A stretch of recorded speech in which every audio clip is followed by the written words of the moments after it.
안녕하십니까. 참여정책연구회 대표 노한민입니다. 참여정책연구회에서 진행하고 있는 격주로 한 번씩 하고 있어요. 연구회 토론회, 10차 토론회입니다. 미리 공지한 대로 주제는 우리가 과거 국민참여당 시절부터 우리는 진보적 자유주의자다 이런 이야기들을 주변에서 많이 하시기도 하고 있는데요. 진보적 자유주의는 무엇이고 한국 정치에서 어떤 의미가 있는가 이런 주제로 한번 같이 한번 생각해보는 시간으로 10차 토론회를 준비했습니다. 지난번 9차 토론회, 두 주 전에 있었던 9차 토론회가 우리가 사회민주주의란 무엇이고 어떤 의미가 있는가 이런 주제로 9차 토론을 했는데요. 이 10차 토론회는 9차 토론회와 짝을 이루는 셈이기도 합니다. 이미 자료나 이런 것들을 통해서 알려드렸고 관심 있으신 분들은 인터넷 서핑을 해보면 오늘 강사이신 박동천 교수님의 글을 많이 찾아볼 수 있는데요. 너무나 많은 글을 쓰고 있어가지고 참 따라 읽기도 힘들 정도로 많이 쓰십니다. 오늘 박동천 교수님 전북대 정치외교학과 교수이십니다. 전주에서 올라오신 거예요. 오늘 오후 강의도 있었고 내일 오전 강의도 있음에도 불구하고 이 토론회 강사를 맡아주셔서 진짜 먼 길을 와주셨고요. 2시간 동안 우리와 함께 진보적 자유주의에 대해서 평소에 가지고 있던 학문적인 견해라든가 한국 정치에서 어떤 의미가 있는지에 대해서 말씀해 주실 것이고 보시면서 들으시면서 궁금한 거 있으면 질문하면서 아주 알찬 토론회가 될 수 있도록 진행됐으면 좋겠습니다. 우리 박동천 교수님을 제가 소개하니까요. 박수로. 안녕하세요. 똑바로 교수님께서 간단한 소개하시면서 똑바로 프레젠테이션 진행하도록 하겠습니다. 예, 안녕하십니까. 박동천입니다. 글쎄요, 저는 전북대학교 정치외교학과에 있고요. 제 전공은 제가 하는 말로는 정치 철학이라고 합니다. 그리고 제가 가장 강의를 하고 싶고 강연을 하고 싶고 토론을 하고 싶은 주제는 사실은 현실 정치 문제가 아니고 삶과 삶의 문제, 이론과 실천의 문제 이런 게 제가 지식의 본질 이런 게 제가 가장 얘기를 하고 싶은 주제예요. 제가 스스로 생각할 때 제가 가장 강점을 가지고 있는 주제인데 불행히도 한국에서 아직 그런 그 이야기를 본격적으로 거론할 만한 판을 마련하지를 못했습니다. 그래서 제가 한 10년, 한 7, 8년 전서부터 현실 정치 쪽의 얘기를 많이 합니다. 틈나는 대로. 저 논문도 많이 씁니다만은 논문은 또 사람들이 잘 안 읽어요. 그래서 현실 정치에 대한 얘기를 좀 쓰고 있고 특히 노무현 대통령이 출마했을 적에 나름대로 뒤에서 돕느라고 활동했던 그 교수 모임, 개혁과 통합을 위한 교수 모임에 참여해서 약간의 인연을 가졌었고 돌아가신 다음에는 이제 많은 충격을 받아서 제 학문적인 연구와 현실 참여를 아마 기력이 되는 데까지는 병행하게 될 것 같습니다. 이 정도 제 두서 없는 소개를 마치고요. 오늘 할 주제는 아까 그 진보적 자유주의 이런 표현을 쓰셨는데 제가 알기로 이제 조기숙 교수가 그 표현을 쓰는 걸로 알고 있습니다. 그리고 저는 진보적 자유주의라는 말보다는 사회적 자유주의라는 말을 더 선호하는데 내용은 비슷합니다. 그리고 그 입장은 결국 이제 영어로 얘기하면 리버럴이라고 하는 그 가치. 리버럴이란 말을 이제 명사로도 쓸 수 있고 형용사로도 쓸 수 있는데 영어에서 특히 미국에서 리버럴이라고 하면은 대체로 지금 진보적 자유주의라고도 할 수 있고 사회적 자유주의라고도 할 수 있는 그 입장을 가리키는 거고요. 이게 이제 주로 영미 영어권에서는 이걸 리버럴이라고 부르는 반면에 유럽에서는 대체로 오늘날 그 사회민주주의라고 부르는 입장하고 굉장히 비슷합니다. 물론 사회민주주의자들한테 당신들 결국 리버럴 아니야 이렇게 얘기하면 뭐 받아들일 사람도 있고 팔짝 뛸 사람도 있을 거예요. 유럽의 경우. 한국에서는 근데 사회민주주의를 말하는 사람 중에 당신 리버럴 아니냐 그러면 공개적인 자리에서는 거부를 할 거예요. 은밀한 자리에서는 받아들입니다.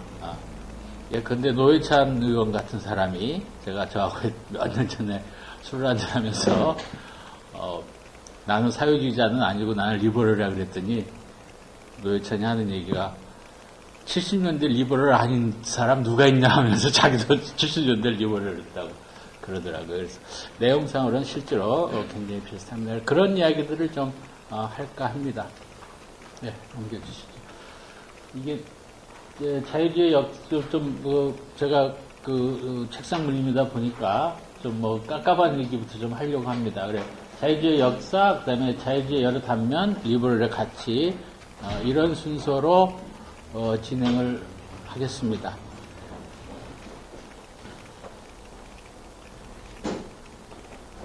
이게 지금 무슨 아마 애니메이션도 좀 많이 들어있고 그럴 거예요. 이렇게 자유주의 역사를 15세기, 17세기 사이에서부터 좀 보면은 한 번 더 눌러주시죠. 오른쪽에 뭐가 있습니다.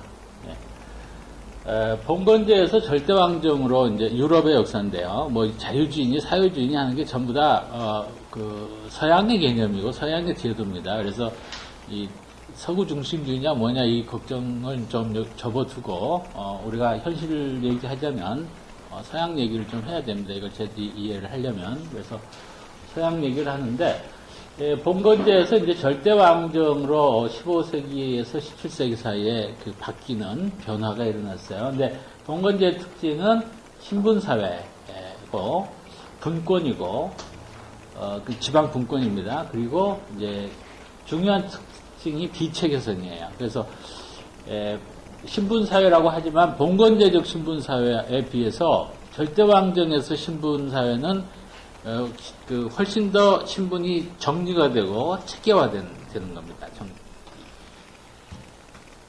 그리고 이제 봉건제의 분권이 절대왕정에는 중앙집권으로 가는데, 물론 이것은 지금에 비하면 훨씬 덜 집권된 거예요. 말이 절대왕정인데 저 상대적인 표현입니다. 17세기 프랑스의 루이 14세가 지문국 국가도 했지만 그 사람은 저기 마르세유에 산적 나타났을 때 못 잡아요. 근데 지금 박근혜는 말 한마디만 하면 막 제1야당이 설탕값 내리고 이렇게 하지 않습니까? 그래서 지금 근대 국가, 현대 국가의 민주적 대통령이 가지고 있는 집권화된 권력에 비해서 17세기에 절대군주가 가졌던 권력은 비교할 수가 없습니다. 통제할 수 있는 기술적 기반이 지금 현대사회는 엄청나게 발전되어 있기 때문에 그렇죠. 그래서 중앙집권은 이제 그 이후로 계속 진행된 과정인데 저게 이제 절대왕정이라고 불리는 이유는 종래의 봉건 귀족들이 중앙집권화에 반대하면서 왕 보고 네가 무슨 절대자란 뜻이냐 이렇게 비아냥거리는 의미로 붙이는 이름이에요. 절대왕정이라는 게. 그래서 사실을 말하는 용어가 아니고 저 자체가 정치적 수사가 섞여 있는 겁니다. 그렇고요. 그래서 이제 그러니까 중앙 집권이라는 건 이제 법률과 관료제가 발전하기 시작하는 거고, 그것은 통합되고 또 아주 치밀하게 이렇게 이 날을 날카롭게 세우고, 그다음에 이제 앞뒤가 맞게 이렇게 정합성을 추구하는 그런 형태로 가는 거죠. 그래서 봉건제 권력이 자의적이었다면 절대왕정은 법치를 이제 상대적으로는 주장을 했는데 결국은 여전히 법 위에 군주가 있었기 때문에 자의적 권력과 자기들이 편할 때는 법치고 또 자기들이 불리할 때는 지멋대로 하고 이제 그런 형태였습니다. 그러다가 이제 쭉 몇 개 더 눌러주세요. 그러다가 이제 17세기, 18세기에 영국의 경우는 17세기, 프랑스와 미국은 18세기에 혁명이 발생하게 되는데 이 혁명으로 이제 탄생한 것이 근대 국가입니다. 그런데 이 근대 국가가 서 있는 그 가장 중요한 기반이 이 자유주의의 중요한 요소들이에요.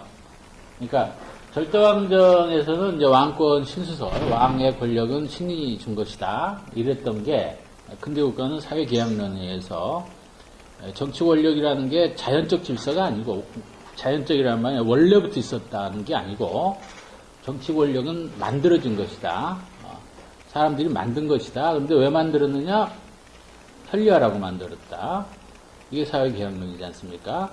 그러니까 우리가 같이 더불어 살기 위해서 좀 더 편리해지기 위해 정치 권력을 우리가 인민이 창설을 했다면 그 정치 권력이 인민에게 오히려 불편을 가져다 때는 그것은 당연히 개폐할 수 있는 그 창조주가 인민이기 때문에 인민이 정치 권력을 바꾸거나 없앨 수 있는 그런 권리가 있는 거죠. 이게 이제 인민 주권론이죠. 그래서 이 정치 생활을 공통의 기획으로, 인민 공통의 기획으로 바라보는 관점이 사회계약론의 관점인데, 이 토대 위에서 이제 근대 국가가 성립하게 되는 겁니다. 여기 글자 한자 빠졌네요. 종교와, 절대왕정은 종교 또는 도덕과 정치가 분화된 미분화인데, 어떻게 화자가 빠졌습니다. 이것은 이제, 나중에 제가 또 말씀을 드릴 거예요. 세속화라는 얘기인데, 근대 국가에서는 이거를, 이 분화를 합니다. 그러니까, 종교나 도덕은, 기본적으로 사생활의 영역이다. 즉, 개인의 선택이다. 이거예요. 그러니까, 기독교를 믿을지, 불교를 믿을지, 무신론자를 자처할지, 이거는 국가 권력이 간섭할 문제가 아니라는 거예요. 이건 똑같이 그렇다면, 도덕률에 있어서도 옆에 있는 이웃이 가난할 때 그 사람을 도와줄지 안 도와줄지 이거 역시 개인이 알아서 할 일이라는 거예요. 예. 그럼 정치가 해야 될 일은 뭐냐 하면은 정치라는 것은 기본적으로 공동체의 이익을 위해서 눈앞에 당장 필요한 일, 물론 이제 인민이 결정하는 거죠. 어떤 게 당장 필요한 일이고 시급한 일인지는. 그렇지만 어쨌든 공동체의 세속적인 사업을 위해서 필요하다고 인민이 판단하는 일, 그 일에 국한해서 권력이 사용돼야 되고 나머지 일들, 그러니까 길게 생각해도 괜찮은 일들 또는 그냥 이래도 그만 저래도 그만인 것들, 공동체 자체에 큰 어떤 위해를 가할 리가 없는 그런 일들. 이런 거는 그냥 냅두는 게, 그게, 맞다고 보는 이제 태도가 이 세속화라고 하는 태도예요. 근데 한국은 이게 지금 안 돼 있어요. 이 대목에서 세속화가 이루어지지 않아 있습니다. 한국의 정치, 특히 이렇게 진보를 자처하는 진영일수록 세속화가 안 돼 있어요. 그래서, 예를 들면 이런 거, 숭례문이 불에 탔는데 유흥주미 사표를 내지 않습니까? 이게 지금 세속화가 안 돼 있는 거예요. 이거는 옛날에 궁궐에 불나면, 궁궐에 이렇게 벼락 맞으면 왕이 잘못했다고 이렇게 근신해갖고 반찬 가짓수 줄이는 거하고 비슷한 겁니다. 그 문제 해결이 안 되죠. 그거는 전혀 인과관계가 없는 건데. 그러니까, 군에서 병사 하나 자살하면은 사단장이 보직 해임되고 대기 발령 받는 거예요. 해결이 안 되죠, 그럼. 사단장을 두들겨 패서 죽여보십시오. 죽은 병사가 살아납니까? 아니면 군내 자살 사건이 줄어듭니까? 아무 상관이 없는 거잖아요. 원인을 따져가지고 왜 자살이 일어났느냐. 얘가 원래부터 문제가 있는 애를 군대에 잡아왔으면 징병제도를 바꿔야 되는 거고, 군내에 무슨 은밀한 곳에 억압이나 폭력이 있어가지고 얘가 그걸 못 견디고 자살했으면 그 병영 구조를 고쳐야 되는 거지, 사단장 잡아서 족치든지 뭐 사표를 받든지 아무 상관이 없지 않습니까? 그런데 이걸 인과관계가 있다고 생각하는 게 이게 도덕하고 실제 해야 할 일하고를 혼동하는 거예요. 이게 세속화가 안 돼 있기 때문에 그런 거예요. 그 다음 이제 절대왕정에서는 이제 경제에 대해서 정치가 일방적으로 우위를 가지고 있었어요. 그래서 당시의 귀족은 그때도 이제 상공업자들이 있었어요. 그런데 상공업자는 당연히 돈을 만지죠. 돈이 많죠. 현금이. 그러니까 귀족 중에 이제 돈 펑펑 쓰는 친구들은 이제 돈이 부족하니까 부자들한테, 업자들한테 이제 돈을 받습니다. 그 뭐 담보라고 뭐 이렇게 땅 문서도 주고 해요. 이렇게 사인도 해주고. 근데 기한이 돼도 안 갚아도 돼요. 그리고 그거를 조금 이제 용감하든지 성질이 좀 성깔이 있는 상인이 요구를 하지 않습니까? 그러면 이제 다른 빌미로 불려와서 이제 두들겨 맞는 거예요. 아무리 부자도 소용이 없어요. 그게 절대왕정의 시대인데, 이 혁명 이후의 시대에는 이제 부자들이 그렇게 할 수가 없었어요. 그러니까 귀족들이. 그래서 상인한테 돈 빌려는 귀족들이 그 계약서를 이제 이행을 해야 되고, 그래서 결국 귀족들이 이제 땅을 팔아야 되는, 귀족들 중에 땅 팔고 이제 몰락하는 귀족들이 생겨나고, 부르주아가 이제 땅까지 사가지고, 그 다음에 이제 자기도 이제 그 돈으로 결국 기본적으로 살 수 있는 그런 체제가 된 거죠. 이것이 이제 세습사회라는 점에서 능력주의로 바뀌는 그런 변화를 갖고 있는 거고, 그 다음에 귀속적 정체성, 그러니까 개인이 누군가 했을 적에 문벌이라든지 지연이라든지 이런 걸로 분류하던 시대에서 이제 그 개인의 능력이 뭐냐, 이걸 중시하는 체제로 이제 바뀌게 되는 겁니다.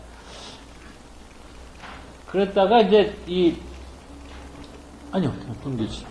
그랬다가 19세기가 되면서부터는 이것이 이제 18세기 혁명이 이것이 이제 대체로 자유주의의 초창기 모습인데, 19세기로 접어들면서부터는 민주주의와 사회주의가 되더래요. 근데 이 시대에는 민주주의하고 사회주의가 거의 같은 말로 쓰였습니다. 이때의 사회주의라는 건 카를 마르크스하고 아무 상관이 없어요. 카를 마르크스보다 훨씬 먼저 시대 얘기예요. 이 당시에 이 영어로 데모크래시란 말하고 소셜리스트란 말은 기본적으로 같은 뜻으로 쓰였어요. 이게 왜 그러냐면 정치적으로 종전에 배제되던 사람들이 그 참정권을 요구하는 거를 민주주의라고 한다면, 경제적으로나 사회적으로 배제당하고 박탈당하는 사람들이 자기 몫을 주장하는 걸 사회주의라고 하는 겁니다. 그러니까 이게 형태가 같은 거예요. 그리고 실제로 경제적으로 박탈당하던 사람들이 예컨대 노동조합을 만들어가지고 자기들의 경제적 이익을 주장하려면, 그러면 그 당시 영국 같은 경우, 뭐 영국만 그런 게 아니라 유럽 전체가 그랬습니다만, 결사금지법이 있었어요. 조합 만들면 다 이게 그 자체가 범죄예요. 노동조합을 만들면 그 자체가 범죄예요. 이게 19세기 초반에 그 영국에 있었던 거고. 그러면 결국 정치 아닙니까? 결사금지법을 없애야 노동조합을 만들 수가 있고, 노동조합이 있어야 자기네 경제적 이익을 주장할 수가 있게 되는 거죠. 그러니까 민주주의의 요구하고 사회주의의 요구가 결국 겹쳐서 나타날 수밖에 없었던 거예요. 그래서 이제 혁명이라는 건 18세기, 17세기 영국이나 뭐 18세기 프랑스나 이 혁명이라는 건 기본적으로 상위 10%가, 그러니까 그 전에는 1% 왕실하고 귀족이 독점하던 권력을 젠트리 클래스가 대충 상위 10%에 해당하는 사람들이 우리도 나눠 가지자 했고 나눠 가진 거예요. 근데 나머지 90%는 여전히 배제당하던 시절이죠. 그러니까 그 나머지 90%가 이제 이번에는 우리 차례다 해가지고 자기네들 주장을 하기 시작하는 게 정치적으로는 민주주의의 요구, 즉 참정권 확대 운동이었고, 경제적으로는 이제 협동조합 운동이라든지 노동조합 운동이라든지 이런 형태로 이제 발전을 한 겁니다. 그리고 그 와중에 19세기 초반에는 인민헌장 운동 같은 노동계급의 정치 운동이 있었고, 그게 실패한 다음에는 19세기 말에는 영국에서 이제 노동당이 만들어지고, 그리고 그 와중에 이제 국가 자체 체제 변혁이 점진적으로 일어나요. 그러니까 사법의 민주화인데, 뭐 설명하면 길입니다만은, 그 우리나라 같은 경우도 지금 뭐 무전유죄, 유전무죄 하는 그 얘기 많고, 저가 뭐 그래도 무슨 신분은 어느 정도 있는 거 아니겠어요? 국립대학교 교수면 저 정년보장도 받았는데 어느 정도 신분이 있지 않겠습니까? 그렇지만 나 같은 사람이 어디 가서 굉장히 부당한 일을 아무리 당했다고 해도 재판 걸려면 거의 뭐 인생을 걸어야 되잖아요. 다른 일 다 포기하고 저는 가야 돼요. 왜냐하면 제가 돈이 뭐 굉장히 많은 교수여가지고 변호사 한 명 고용해서 다 시키면 좋은데 나는 그런 돈이 없단 말이에요. 변호사 고용해가지고 다 시킬 만한 돈이 없어요. 그럼 결국 내가 해야 되는 거죠. 이게 굉장한 불평등이죠. 그러니까 저 같은 사람이 뭐 대기업하고 무슨 재판이 붙을 뻔해도 실제로 그런 일이 있어요. YTN 어떤 기자가 나보고 내가 블로그에 쓴 거를 시비 걸어가지고 재판을 걸겠대요. 말도 안 되는 건데 제가 결국 적당한 수준에서 블로그에 그 뭡니까 뭐라고 하면 수정기사 내는 걸로 타협해서 이제 끝냈어요. 양심에 조금 이렇게 찔리죠, 여전히. 제가 좀 비겁하게 타협한 거. 근데 현실적으로 내가 YTN은 그 법률 전담반이 있어요. 걔는 그 친구들 월급 받고 그거 하는 게 일이에요, 그 사람들은. 내가 거기에 대항하려면 내가 내 법률 전담반을 꾸려야 되는데 난 돈이 없단 말이에요. 그러면 나는 내가 이제 가야 되는데 나는 지금 일을 해야 되지 않습니까? 이거 엄청난 불평등이에요. 이런 불평등이 국립대 교수가 이럴진데 국립대 교수가 아닌 많은 사람들이 어떻겠습니까? 일반 노동자, 버스 기사, 홈리스 같은 사람들은 아예 권리가 없는 거죠, 사실상. 그러니까 이런 것들을 이제 조금씩 고쳐가는 과정들이 계속 이루어졌었고, 지금도 계속되고 있습니다. 영국이고 이 사법의 민주화는 아직 완성되지 않았어요. 예, 이건 이제 좀 전에 말씀드린 영국의 상황이고, 프랑스의 경우는, 하고 독일하고는 이제 조금 다르게 전개가 됐습니다. 그래서 프랑스의 경우는 18세기에 혁명이 한 번 있었는데 그 혁명이 그 여러 가지 요구들이 그러니까 자유주의적 요구, 민주주의적 자유주의 요구라는 건 여기서 이제 절대 왕정에 대한 그 반발, 그다음에 민주주의적 요구라는 건 이제 그 부르주아 그러니까 18세기적 기준에서 어느 정도 권리를 인정받던 사람들, 프랑스 때는 그 능동시민이라고 했어요. 능동시민에 비해서 수동시민 또는 아예 정치적으로 깨어나지 못한 사람들, 프랑스도 대충 90%입니다. 프랑스 혁명이라는 거 파리에서 기본적으로 일어난 일이에요. 파리 이외 지역에서는 아무 변화가 없었어요. 그런 요구들이 이제, 그리고 사회주의적 요구들이 막 한꺼번에 터져나왔어요, 프랑스는. 그래가지고, 1789년에 혁명이 이제 한 번 있었는데, 1871년이 갈 때까지, 여러 차례 전쟁도 여러 번 했지,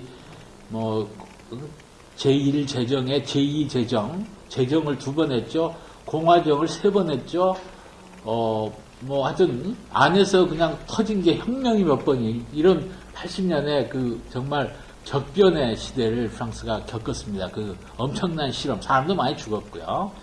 그런 시대를 거친 다음에 1871년에 와가지고 제3공화국 체제가 들어섰는데, 혹시 여러분들 어릴 때 고등학교나 중학교를 열심히 다니신 분이면, 옛날에 거의 제와 비슷한 세대라고 전제하면, 옛날에 프랑스 3공화국이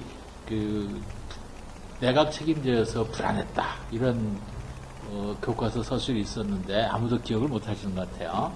어릴 때는 그렇게 이쪽에 그렇게 관심이 별로 없으셨나 봅니다. 근데 그때 이제 박정희가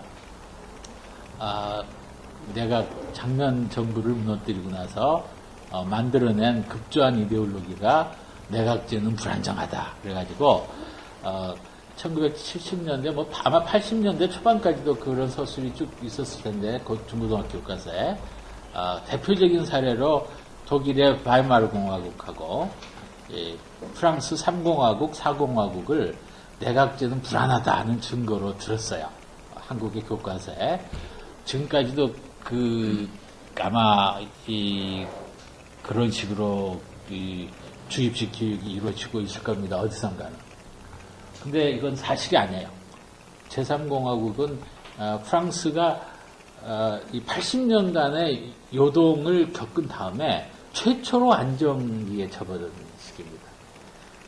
1871년부터 1940년 히틀러한테 이제 망할 때까지 지속된 체제가 그래 70년 동안 실제로 수상이 72명이 나왔습니다. 그래서 그 교과서 서술에, 한국 교과서 서술에 수상의 평균 임기가 11개월밖에 안 될 정도로 불안했다. 이렇게 이제 썼을 때, 그 수상의 평균 임기가 11개월밖에 안 되는데 70년을 지속했어요. 저 체제가. 그럼 얼마나 안정된 체제입니까? 굉장히 그 정해진 규칙에 의해서 수상의 교체가 굉장히 정상적으로 이루어졌다는 뜻을 가진 그 체제가 이제 프랑스가 최초로, 이건 자존심이 좀 있어요. 이게 80년이나 걸려서 도달한 지점이 결국 영국식 제도예요. 프랑스가 자기들은 자기가 자유의 나라라고 생각합니다. 프랑스 사람들이. 그래가지고 영국 제도를 받아들일 수가 없었어요. 영국식 잡놈들의 상인들의 잡놈들의 체제를. 그래가지고 자유주의 체제를, 이 대의정치 모델을 안 받아들이고 제가 잘못되어 있네요. 이걸 제가 무음으로 해놔야 되는데 안 해가지고 무음으로 고쳐놓겠습니다. 그래서 늦게 받아들였습니다만 결국 이제 받아들인 거는 영국식 모델을 받아들였고, 독일의 경우는 이게 후진국이어가지고 19세기 후반까지 절대 왕정이 지속됐어요. 뭡니까 카이저의 체제가. 그리고 이제 통일을 1866년에 독일 통일을 이제 그때 가서야 하고, 비스마르크가 그때부터 하향식 개혁을 했습니다. 그러니까 자유주의적 요구, 민주주의적 요구, 사회주의적 요구를 부분적으로 이제 비스마르크가 보기에 말이 된다 싶은 것들을 골라가지고 하향식 개혁을 했어요. 그러니까 그 당시 그래도 좀 의회가 여전히 주권적인 기관의 역할은 못했습니다. 그렇지만 사실은 지금 박근혜가 대한민국 국회 무시하는 것보다는 비스마르크가 당시 독일 의회를 덜 무시했어요. 그리고 보통 선거도 했고요, 비스마르크가. 그리고 기본적인 의료보험이라든지 무상교육이라든지 이런 것들을 이제 비스마르크가 당시에 했죠. 영국 보고 프랑스 보고 하면서 받아들인 거죠. 그랬는데 비스마르크가 실각한 다음에는 전쟁하고 1차 대전, 그 다음에는 나치스가 들어가고, 그 다음에 또 한 번 전쟁하고, 이렇게 돼서 전쟁 끝나고 나서야 결국 자유주의 원리를 수용해가지고 이제 지금 진행이 되고 있습니다. 그래서 20세기에 들어가가지고 이제 자유주의가 분화되고 사회주의 쪽에서는 사회주의가 현실화되는데, 결국 이 자유주의의 분화라는 것은 그 자유주의의 초창기 원리를, 이게 귀족에 대해서 부르주아가 이제 저항할 적에는 시장의 자유를 주장했죠. 국가가 개입하지 말라. 그랬는데 방금 살펴본 것처럼 부르주아가 밑바닥이 아니라 사회에 더 밑바닥이 있어요. 그러니까 이 사람들이 부르주아에 대해서 하는 요구가 이제 사회주의와 민주주의의 요구로 나온 거거든요. 그러면 자유주의의 원리가 이때 이 민주주의와 사회주의의 요구를 수용하는 게 자유주의의 원리인가? 아니면 이거는 빼버리고 부르주아가 국가에게 요구하는 것만이 자유주의의 원리인가? 이렇게 이제 자유주의 해석이 두 갈래로 갈라지는 거예요. 18세기에는 없던 일이에요, 이게. 왜냐하면 나머지 90%가 말을 안 했기 때문에, 18세기에는.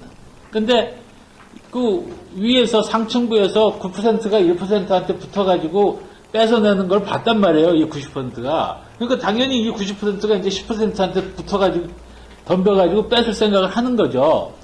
이게 이제 새로 이 전개된 사태인데, 그러면 자유주의의 원리는 이때 밑에 이 90%의 요구를 수용하고 이쪽 편을 들어주는 게 자유주의인가, 아니면 이들을 계속해서 막고 너네는 그냥 가만히 좀 있어 하고 부르주아 편을 드는 게 자유주의인가. 이 두 가지 해석이 이제 가능합니다. 그래서 고전적 자유주의에 대해서 교조적으로 해석을 하는 쪽은 국가는 시장에 개입하지 말라 이렇게 되는 거예요. 그런데 이것이 결국 부르주아의 기득권을 수호하는 이론이 되는 거죠. 거기에 비해서 사회적 자유주의는 우리가 옛날에 우리 선조들이 옛날에 왕당파한테 덤벼갖고 우리의 권리를 쟁취했듯이 지금 저 90%의 민중은 뭐 우리한테 또는 부르주아한테 덤벼가지고 자기네 권리를 쟁취할 하는 것이 당연하지 않느냐, 이것이 당연한 자유주의가 아니냐, 이렇게 해석을 할 수가 있죠. 사회적 자유주의는 그렇게 해석을 하는 겁니다. 그리고 그렇게 가야 이것이 사회가 유지가 된다. 사회가 진보의 기조를 유지하면서 발전의 기조를 유지하면서 유지가 된다. 왜냐하면 독점이나 전횡을 방지하는 것이 자유주의의 가장 중요한 핵심 요소다, 이렇게 이제 해석을 하기 때문에 부르주아가 권력을, 그러니까 과거에 귀족이 권력을 독점해서 안 되는 것처럼 이번에는 부르주아가 권력을 독점해도 안 되는 거예요.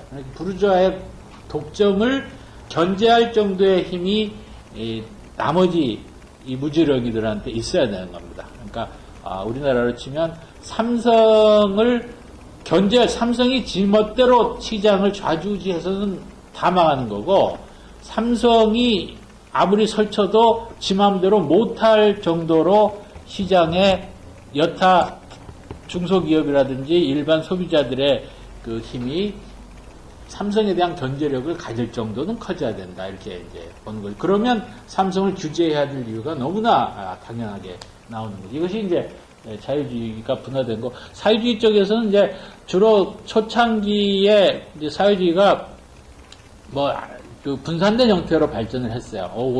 로버트 오웬이나 후리에나 전부 자기들끼리 이렇게 연대하지도 않았고, 전부 각자 따로따로 또 무정부지 풀동 같은 사람들은 또 지방식으로 가고, 그러다가 이제 19세기 중엽부터 마르크스가 이제 활동을 하기 시작하면서 상당히 어떤 국제사회주의 같은 것들이 만들어지긴 했는데, 이 방식이, 이 마르크스 방식이 단발성 혁명이거든요. 한 번의 혁명을 해가지고 자본주의를 없애고 계급 없는 사회를 만든다는 건데, 이것이 이제 말이 안 된다는 것이 많은 사람들에 의해서 각성이 되기 시작하는 겁니다. 에드와르드 베른슈타인이라든지 장 조리스 같은 사람들이 이제 그랬고, 특히 이제 볼셰비키 혁명이 러시아에서 있은 다음에 레닌이 이제 혁명 노선이죠. 레닌이 계속해서 소련이 이제 주도해가지고 세계를 다 혁명을 하겠다, 이렇게 말로는 해놓고 이제 결국은 자기네 권력 공고하는 작업으로 간 건데, 그 방식으로는 안 된다는 각성이 있으면서 사회주의 노선은 자유주의 체제를 인정하고, 즉 대의민주주의 또는 선거민주주의 체제를 인정하고, 그 안에 체제 내 정당으로 들어가서 점진적으로 조금씩 제도 개선을 통해서 사회주의를 추구한다는 방향으로 이제 바뀐 겁니다. 그러니까 이 유럽과 영국의 이 두 흐름이, 영국의 경우는 이제 리버럴, 사회적 자유주의자들의 모임이 결국 노동당을 이끌어내는 한쪽 축이 됐고요. 유럽의 경우는 이제 지금 제가 말씀드린 점진적이고 실용주의적인 노선이 유럽의 사회민주당을 이끌어가는 이제 원동력이 되는 것입니다. 너무 길게 했습니다. 그래서 좀 앞으로는 좀 줄이겠습니다. 자유주의에는 4가지 단면이 있는데요. 우선 경제적 자유주의라고 이 용어는 뭐 이렇게 표준적인 용어는 아니에요. 근데 나만 쓰는 용어는 아니고 몇 사람이 이렇게 분류를 합니다. 위키피디아 영어판에서 이제 이렇게 분류를 하고 있어요. 자유주의의 여러 단면에서. 이 경제적이란 말은 아까 제가 잠깐 말씀드렸듯이 자유거래라고 하는 원리를 편협하게 해석하는 겁니다. 이 국가가 시장에 개입하면 안 된다는 이제 입장을 취하고 있는데 이것은 내적으로 모순이에요. 국가가 시장에 개입 안 할 수는 없어요.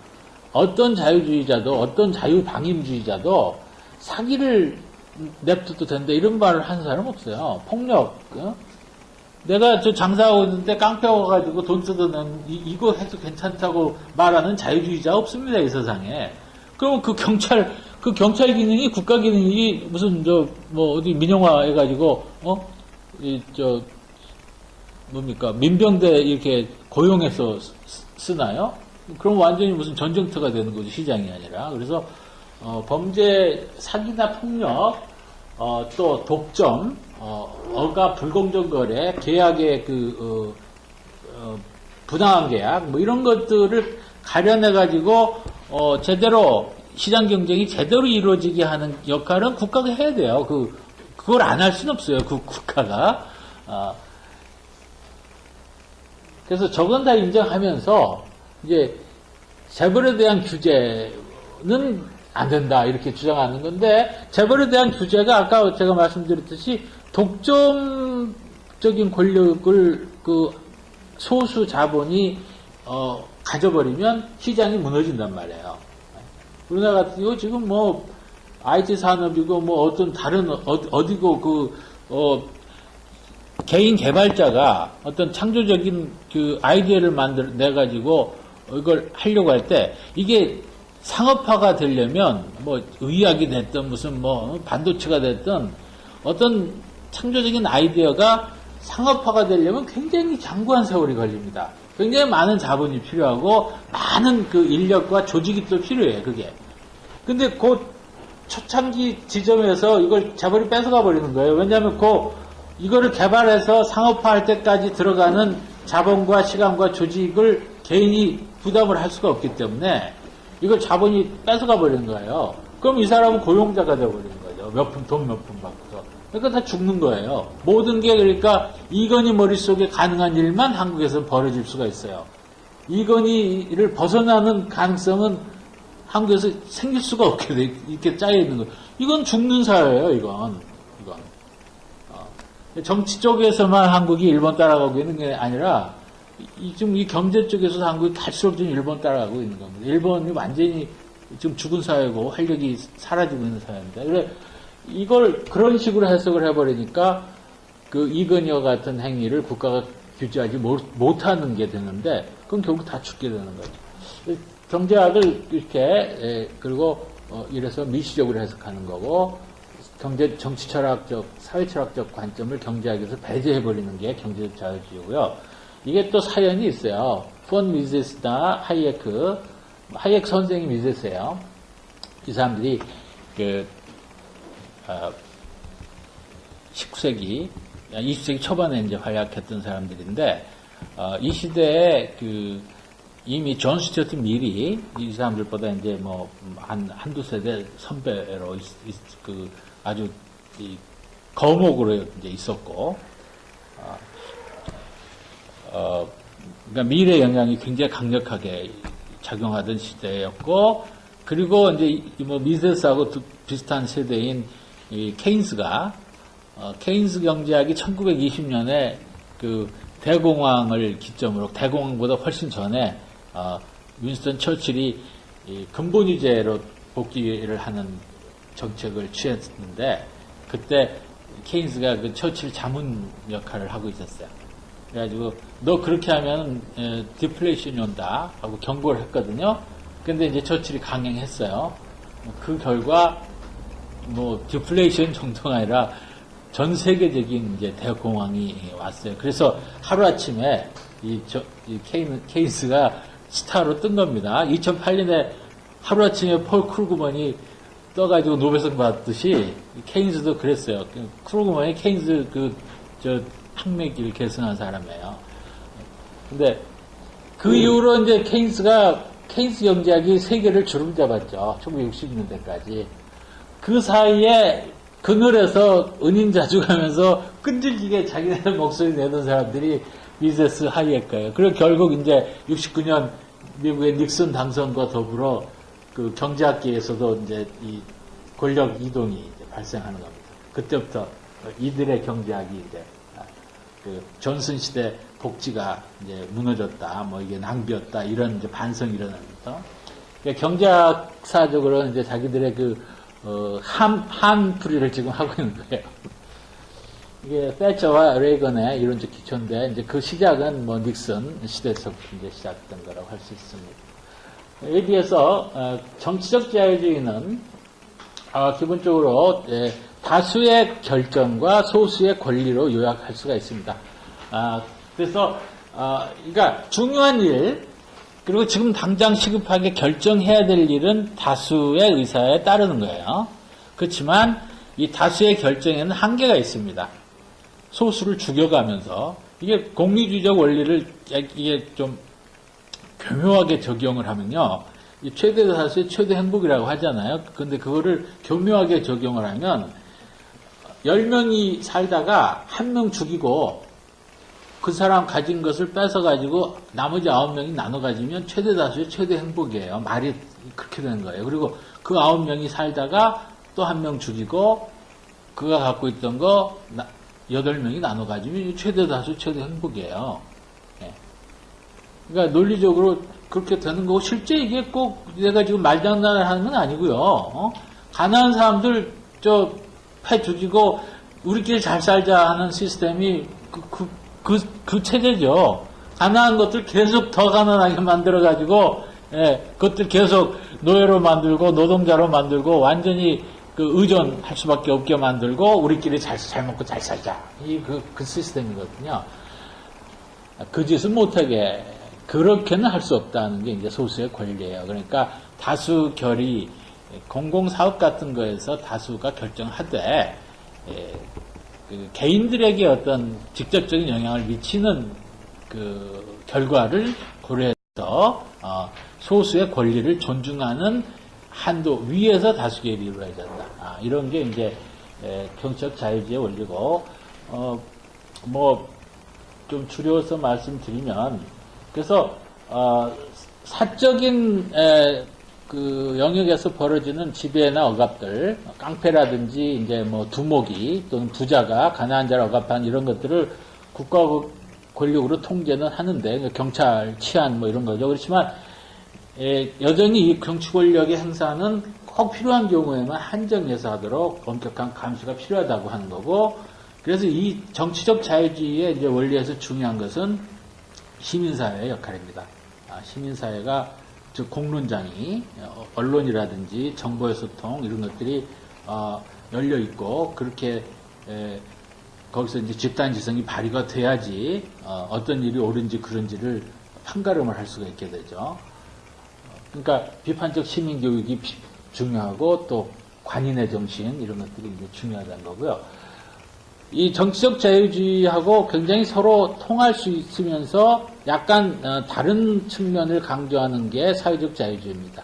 이것은 자유거래의 원리, 한국에서 자유무역이라고 번역하는데 그것도 이제 잘못된 번역이에요. 이 트레이드라는 것은 국가와 국가가 거래하는 것만이 트레이드가 아니고 개인들의 직업이 다 트레이드거든요. 각자가 직업으로 하는 일을 트레이드라고 합니다. 그러니까 직업 선택의 자유라는 게 이 프리 트레이드예요. 그리고 그 국제 교역만이 아니라 국내 교역도 자유롭게 이루어져야 되는 거죠. 그러니까 그런데 이거를 확장해서 해석을 하면서 그래서 아까 말씀드렸듯이 폭력, 사기, 독점, 억압 이런 것들이 드러난 지점에서만 이루어지는 게 아니고 그건 사실 덜 중요해요. 폭력이나 사기나 억압이 드러난 지점에서 벌어지는 것은 별로 걱정할 일이 없습니다. 그건 막을 수가 있으니까. 더 중요한 건 안 드러나는 지점, 은밀한 곳에서 벌어지는 게 더 위험한 거죠, 사회에 대해서. 그러니까 저런 것들을 색출해가지고 찾아내는 그 기능이 국가에게 당연히 있어야 된다고 보는 거예요. 그러니까 결국 이것은 은밀한 곳에서 벌어지는 억압이 있다고 한다면 그것은 강자와 약자가 이렇게 힘의 불균형을 이루기 때문이지 않겠어요? 예? 치킨집 사장이 거기 아르바이트 여대생을 성폭행을 한다면 숨어서 하지 그걸 공개적으로 하겠습니까? 근데 숨어서 한다는 것은 힘이 물론 이제 뭐 완력도 딸리지만 이 아르바이트 하는 애가 뭐 부모한테 호소해봤자 그 부모의 뭐 백도 별로 없다든지 이런 경우에 이제 그런 짓들을 하는 거잖아요. 그러니까 결국 그리고 이제 또 이 아이가 이제 그렇게 당하는 사람 입장에서 싸웠다가 더 큰 꼴을 당할지 모른다는 더 나쁜 꼴을 당할지 모른다는 두려움 때문에 적극적으로 덤비지도 못하는 거죠. 그러니까 결국 이 약자 측에 서는 사람들에게 요즘 이제 용어로 하면 empowerment, 능력을, 권력을 얼마나 부여할 수 있느냐. 그건 사법적 절차가, 그러니까 이런 사람들한테 이 권력을 주기 위해서는 당장 경찰관이 이런 일을 경찰관한테 신고했을 때 경찰관이 어느 편에 더 많은 배려를 하느냐라든지 신문 기자들이 어떤 쪽으로 보도를 해주느냐라든지 이런 이제 문제들하고 결부가 되는 거죠. 그러니까 그런 시스템을 사회적으로 그런 시스템들을 약자가 궁핍한 꼴을 아주 처참한 꼴을 당했을 때 또는 당할 위험에 처했을 때 호루라기를 불고 도움을 청할 때 그 도움을 밖에서 제도적으로 해줄 수 있는 그런 장치들을 마련하는 게 이 은밀한 곳에서 벌어지는 억압과 전횡을 방지하는 가장 중요한 지름길이다 이렇게 보는 거예요. 그러니까 각종 제도에서 약자의 그 권리가 보장될 수 있도록 제도 개선을 이제 도모하게 되는 겁니다. 그러니까 이게 영국 노동당, 미국 민주당, 프랑스 사회당, 독일 3인당, 스웨덴 3인당 이런 당들이 물론 세부 강령들은 이제 각자 나라의 사정들이 다르기 때문에 차이가 있습니다만은 전체적인 그 대강의 방향에서는 이 정당들이 그러니까 유럽은 이걸 사회민주주의라고 부르는 거고 영어권에서는 이걸 리버럴이라고 부르는 거예요. 그다음에 이제 문화적 자유주의는 관습적 도덕의 지배에 대한 저항이고 뭐 대표적으로는 뭐 최근에 이제 뭐 이슈가 되는 거는 동성애라든지 동성결혼 같은 문제들인데 그거 말고도 뭐 여성의 문제, 문화적 소수자들의 문제, 이제 굉장히 많은 잠재적으로 굉장히 많은 논쟁거리들이 여기 있습니다. 그리고 이제 그러다 보면 이제 정체성의 정치라는 것이 벌어지게 되고, 그러면 이제 이 단일 주제 정치에 또 이 문제가 나오게 돼요. 그러니까 이것이 꼭 건강한 방향으로만 발전하는 건 아니고 엄청나게 많은 분열의 요소가 이 안에 있습니다. 그리고 문화상대주의 같은 이제 문제들 이런 게 예를 들어서 미국 내에 살고 있는 이슬람 사회에서 이슬람 문화권에서 하듯이 뭐 삼촌이 조카 딸을 뭐 성폭행했다고 할 적에 죄가 성폭행을 한 삼촌한테 가는 게 아니라 이슬람 사회에서는 성폭행을 당한 조카 딸한테 가는 거예요. 가문에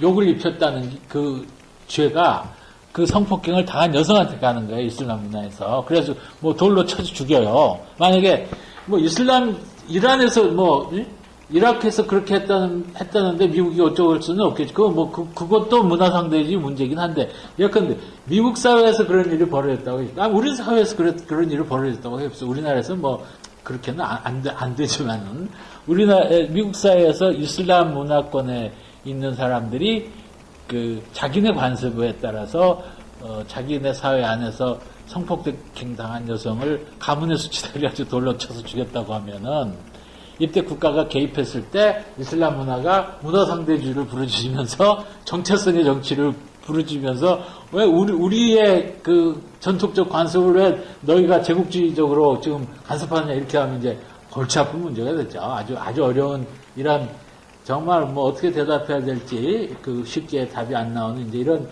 굉장히 어려운 문제들이 이 안에 들어 있습니다. 그리고 문화적 그 자유주의의 문제는 표면적으로 보면 굉장히 급진적인 의미를 담고 있는데 동시에 지금 제가 말씀드렸듯이 그 내용을 살펴보면 굉장히 그 보수적인 예컨대 종교 근본주의 같은 것도 문화적 자유주의 한 형태예요. 종교적 그 근본주의 같은 것들이. 그래서 굉장히 보수적인 의미를 안에 동시에 내포하고 있고, 그다음에 정치 운동으로서는 이제 이게 조직화되기는 어렵습니다. 안에서 갈래가 많고, 그다음에 이 문화적 예컨대 백남준 같은 사람이 이제 문화적 자유주의의 뭐 대표적인 급진적인 인물 중에 한 사람인데, 이런 분들이 뭐 속으로 어느 정도 상당한 정치 성향이 있었던 사람이지만 여전히 그거보다 더 먼저 이 사람이 강했던 것은 정치인 전체에 대한 혐오, 정치하는 놈들 다 나쁜 놈들이다, 이런.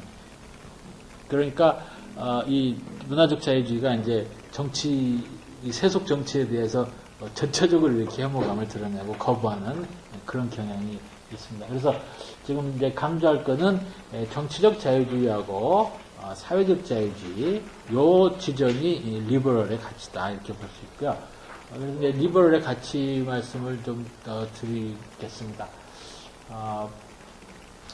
우선 한국 정치의식이 폐쇄적인데, 이건 제가 그 깨어있는 시민을 위한 정치학 특강이라는 좀 촌스러운 제목으로 달 나온 책에, 이게 이제 프레시안에 옛날에 제가 연재했던 건데, 거기서 뭐 주로 했던 내용의 일부입니다. 패거리 문화, 연고주의, 향리주의가 우리나라에 굉장히 판을 치는데 여전히 굉장히 강력한 영향을 미치고 있는데, 이걸 한국에서는 이걸 지역주의라고 불러요. 근데 이거는 오진입니다. 뭐 내가 설명은 뭐 자세하게 못하겠으나마는 지역주의, 노무현이 전라도에서 표를 받았어요. 그래서 지역주의 아니잖아요. 그렇지 않습니까? 이회창이 부산에서 표를 받는데 왜 그게 지역주의입니까? 지역하고 아무 상관없어요. 전라도에서 민주당 후보만 전라도 출신이 아니고 새누리당 후보도 전라도 출신이에요. 근데 전라도 출신인데 민주당 사람한테 표를 주는 거예요. 전라도에 가면. 대구 가면 민주당 후보도 뭐 진보당 후보도 대구 사람이 나와요. 근데 그 대구 사람한테 표 안 주고 새누리당한테 주는 거예요. 이게 지역주의 아니잖아요. 지역주의가 아닌 겁니다. 지금 한국에서 벌어지고 있는 일이. 정당 투표를 하고 있는 거예요. 양쪽 지역에서. 그래서 이 지역주의라는 것은 기본적으로 오진입니다. 그 다음에 하나를 보면 열을 안다 하는 생각인데 이게 굉장히 보수적인 생각이에요. 하나를 보면 하나만 알아도 다행이에요. 하나를 보고 어떻게 열을 합니까? 그러니까 막 말도 안 되는 그 연관을 시켜고 아까 제가 이제 말씀드린 대로 그 숭례문이 불이 타면 유홍준이를 조져가지고 분표를 하는 거예요, 이게. 예? 문제가 발생했을 때 책임을 특정인한테 뒤집어 씌우고 그냥 치워요. 병이 이렇게 여기가 골마 터지는데 옆에 있는 미운 놈 하나 잡아패가지고 네 놈 때문에 내가 아픈 거야 하고 걔를 죽였다고 봅시다. 이게 낫습니까?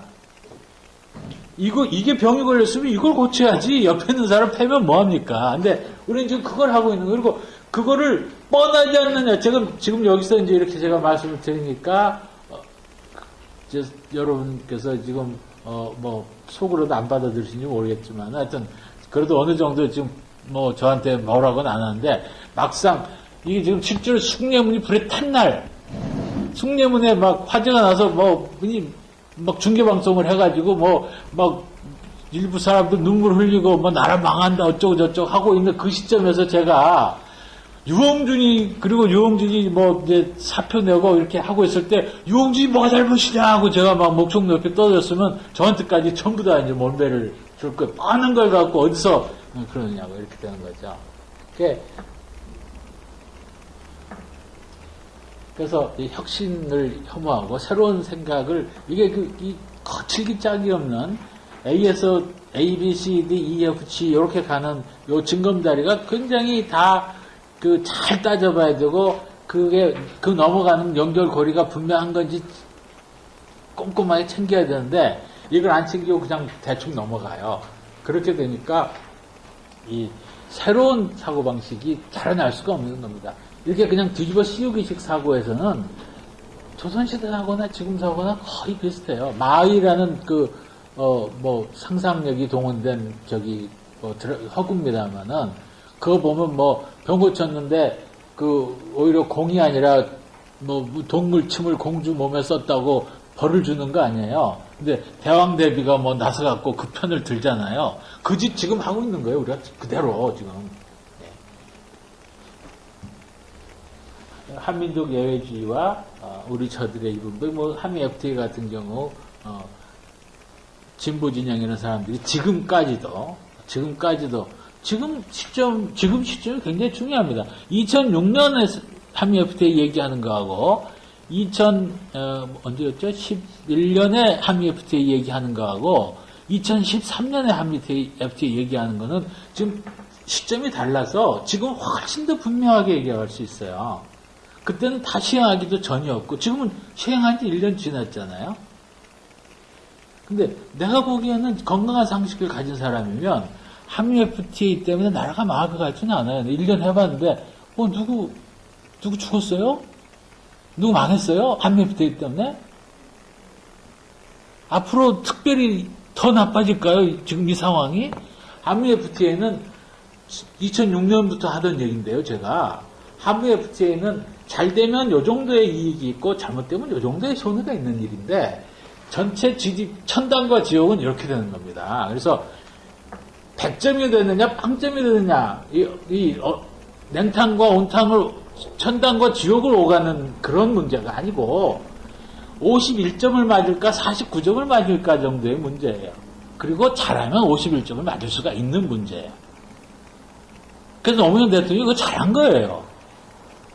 리스크를 어느 정도, 엄청난 리스크가 아니고 무슨 을사늑약 같은 소리는 그건 진짜 무식한 소리고, 이게 지금 한민족 예외주의, 을사늑약 같은 소리를 지금, 요만한 미세 조정의 문제인데, 우리가 잘 생각을 해가지고, 대처를 잘 지혜롭게 하면, 49로 만드는 게 아니라, 그걸 51로 만들 수 있는 가능성이 굉장히 널려있는. 우리가 구성주의적으로, 우리에게 하기에 따라서는 좋은 이 한도 안에서 최선의 결과를 기할 수 있는. 그런 종류의 일이었습니다. 그러니까 반대할 수는 있는데 반대를 무슨 목숨 걸고 해야 될 문제는 아닌 거예요. 그런데 그거를 지금까지도 아까까지 우리 노학래 씨하고도 저쪽에서 얘기했는데 노회찬 같은 사람도 70년대 리버럴이라고 지입으로 떠드는 그런 사람들도 허세욱 열사 자살했을 때 가가지고 2006년에 했던 그 입장을 지금까지 안 바꾸고 있다는 것은 이것은 바보짓이에요. 이라크 파병 문제 같은 걸 갖고 그래 그때 반대할 수 있었습니다. 근데 지금까지 이라크 파병 때문에 노무현이 잘못했다고 말하는 사람들이 이건 정신 나간 사람이죠. 이라크 파병에서 무슨 피해가 누구한테 있었습니까? 인류에게. 이라크 전쟁이 한국이 이라크 파병 안 하면 미국이 전쟁 안 합니까? 그렇지 않아요? 한국군 거기 가지고 건설하고 태권도 가르치고 한국어 가르치고 크루즈족 보호했어요. 굉장히 유익한 일 한 겁니다. 자체로도. 거기 가서 누구 쏴 죽이고 전투하지 않았고 별 문제 없이 그 병영 안에서 무슨 사고론가 한국 병사 한 명 죽었던가 그랬죠. 근데 그건 사고였어요. 그거는. 군내 한국에서도 사고 나요. 군대에서. 그 말이 나와서 하는 말인데 군내 그 사고가 말이죠. 1950년대 연간 2,000명 정도 죽었대요. 전쟁 없이 그냥 주둔하고 있는 한국 병영에서 연간. 이게 노무현 정부 때 100명 수준까지 떨어졌답니다. 군내 사고사. 그 얘기를 저한테 전한 양반의 해석은 군 의문사 진상조사위원회가 설치됨으로써 지휘관들이 조심을 해가지고 병역 내 사고사가 그렇게 뚝 떨어졌다. 김대중 시절에만 해도 300명 수준이었대요. 근데 이명박 때는 지금 굉장히 많이 늘어났을 겁니다. 그러니까 그걸 보면은 이라크에서 한 명 사고사는 한국에서 나타나는 비율에 비해서 별로 높은 게 아니죠. 그런데 그걸 갖고 지금까지도 그게 노무현의 최대 실책이었다 이렇게 주장하는 사람들은 좀 깜깜한 사람들. 이게 지금 이 기본적으로 확 막혀있는 사고방식이고 시작 지점에 이제 우리 과도한 민족주의. 결국 이게 한국 그 과도한 민족주의는 민족주의라기보다는 선민사상이에요. 근데 유대인들 선민사상 한국 진보라는 사람들이 얼마나 비난합니까? 이스라엘 뭐 국가를 부정하고. 근데 그런 사람들이 지금 자기는 선민사상은 뭐 굉장히 정당한 것처럼 지금 생각을 하는 거죠. 네. 그 다음에 이제 관인을, 제가 용어를 관인이라고 하는데요. 이건 이 참을인자가 더 중요합니다.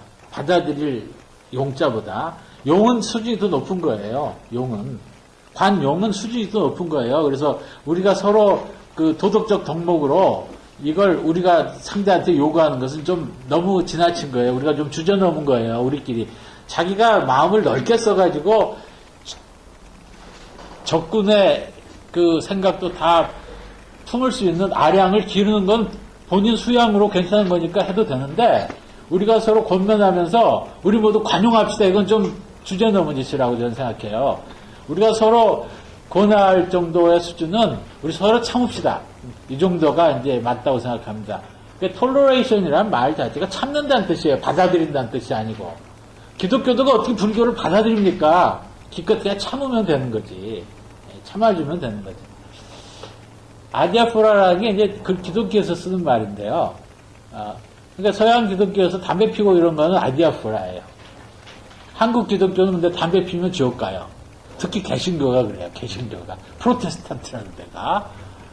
예. 아디아포라라는 건 그 반드시 해야 될 일 또는 반드시 하지 말아야 될 일을 뺀 나머지지요.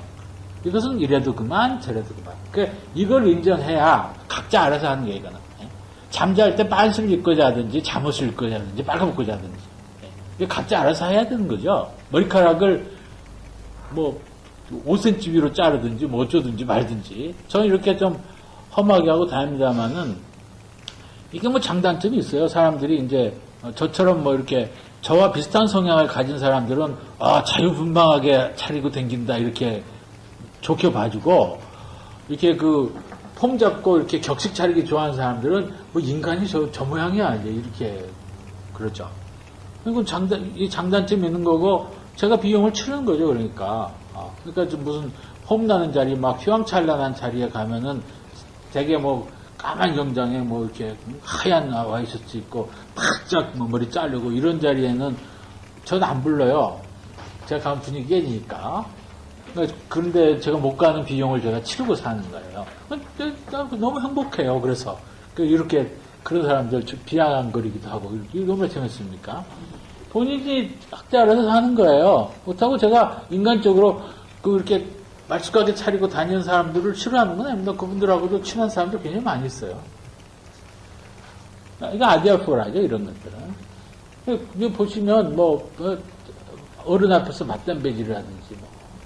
저만 해도 뭐, 한 20년 전에 동성애 같은 얘기들이 이제, 뭐, 이렇게 좀, 처음 이렇게, 사회적으로, 이 논의가 되기 시작하는 시점에서, 통성애를 저는 뭐 기본적으로 그건 좀 도착된 성욕이라고 잘못 이해를 했어요. 잘못 이해를 했다고 제가 말하는 것은 제가 사실 확인해가지고 그게 잘못이었구나를 제가 끝까지 파고들어서 확인한 건 아니에요. 저는 아직도 도착된 성욕일지도 모른다는 생각이 여기 좀 있습니다. 그런데 안 그럴지도 모른다는 쪽에 좀 영향을 좀 많이 받았어요. 그 다음에 제가 이제 결정적으로 확인을 확언을 할 수는 없는 것은 저는 동성애 자를 만나본 적이 없어요. 이 말은 제가 동성애자가 아니라는 뜻을 함축하는 겁니다. 그래서 동성애자를 만나본 적이 없어요. 그러니까 이게 베니피트 오브 더 다웃인데 내가 어차피 모르는 일이면 그들의 사정을 이해하는 쪽으로 생각해야 되는 것 같다. 이렇게 간 거죠. 어차피 모르는 일이기 때문에 뭐라고 하기보다는 인정하는 쪽으로 가죠. 그리고 그렇게 살았는데 이제 요즘 이제 동성 결혼 얘기까지 뭐 하고 미국 같은 경우는 몇 주에서 다 인정했어요. 이거 역시 제가 처음 동성 결혼 얘기 들었을 때도 별 미친놈들 다 봤네요. 첫 반응이 제가 뭐 관인 어쩌고 저쩌고 하지만 저도 그렇게 꽉 막힌 사람입니다. 한계가 있을 수밖에 없잖아요, 사람이. 뭐 별 미친 소리를 한다 그랬는데 다시 생각해 보니까 이게 결혼이라는 게 뭐 무슨 뭐 섹스하고 뭐 애 낳고 이것만이 결혼이 아니고 이미 결혼이 굉장히 중요한 경제적인 제도예요. 그래서 그 두 사람이 어차피 같이 산다면 결혼을 부부로 인정을 받으면 뭐 세제 혜택도 받고 뭐 집 살 때 팔 때 뭐 굉장히 많은 유리한 점이 있습니다. 그러니까 그 권리를 부인해서는 안 되죠. 그 두 사람이 뭐 동성애를 하건 말건 그건 사실은 별 상관없는 문제예요. 부부라는 게 경제적인 제도란 말이에요. 경제적으로 굉장히 중요한 제도예요. 그러면 이 사람들이 누려야 될 경제적 권리를 이미 똑같이 평생을 같이 살고 있는 점에서 보통 이성 부부랑 똑같은 건데 그거를 그들이 부인당해서는 안 되는 거죠. 이런 주장이 이제 이해가 되는 거예요, 제가. 그래가지고 적극적으로 뭐 목사한테까지 가가지고 목사가 뭐 누가 제가 요즘은 교회를 안 다닙니다만 이유가 굉장히 있어가지고 안 다닙니다만은 제가 그래도 기독교도예요. 예배를 열심히 다니던 때도 있었습니다. 근데 어떤 젊은 목사가 막 흥분을 해가지고 발세다 막 그러더라고요. 그래가지고 그 양반 우리 집에 그날 저녁에 다른 일로 왔어요. 근데 밥 먹자 그래서 내가 이제 그 일을 꺼내가지고 목사님이 지금 잘못 생각하시는 거라고 이렇게 나한테 이제 뭐라고는 안 했는데 절대로 설득당한 표정은 아니었어요. 근데 이게 별일 아니지 않습니까? 여러분들 지금 뭐 동성애 같이 자극적인 거 빼고 제 다른 개인적인 경험 제가 20년 전에 제가 한국에 유학을 마치고 귀국해가지고 처음 강대에 섰는데 어떤 애가 한국 남학생이 노란색으로 염색을 하고 앉아 있었어요. 그래가지고 내가 걔를 혼냈어요. 인간이 그 모양이냐. 따라할 게 없어서 그런 걸 따라하냐. 그런데 걔가 상당히 쿨한 애였어요. 뭐 울지도 않고 뭐 삐지지도 않고 그 자리에 그냥 이렇게 앉아 있더라고요. 버티고. 제가 그래도 그 다음 주에까지 또 그 얘기를 해갖고 못 살게 하지는 않았습니다. 그런 정도는 아니에요. 한번 얘기하고 말하는데 한 10년쯤 지난 다음에 반성했어요.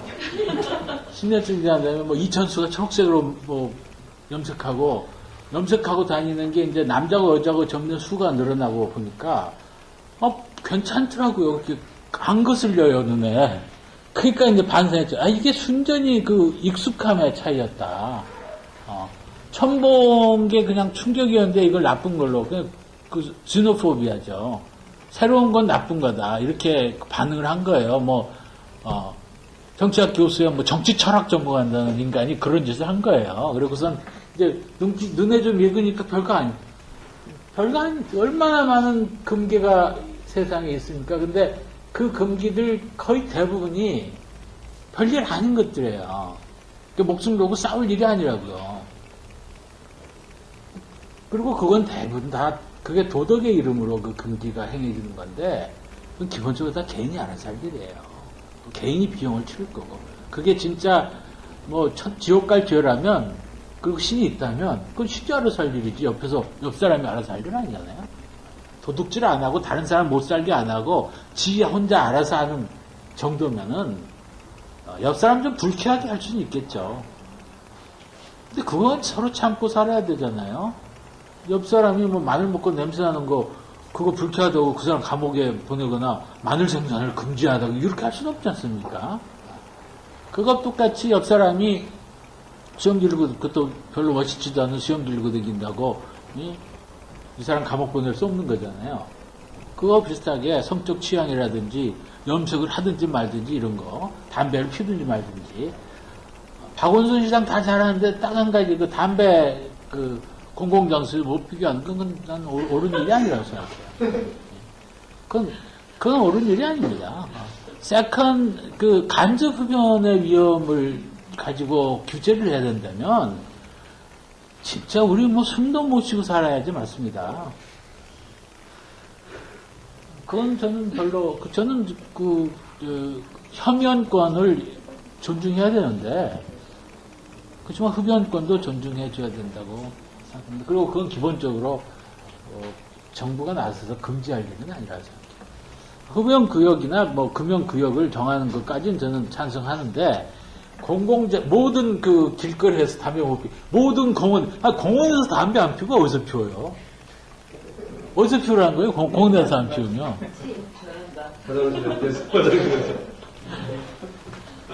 요즘 수렁에 빠진 것 같습니다. 말 잘못한 거 보면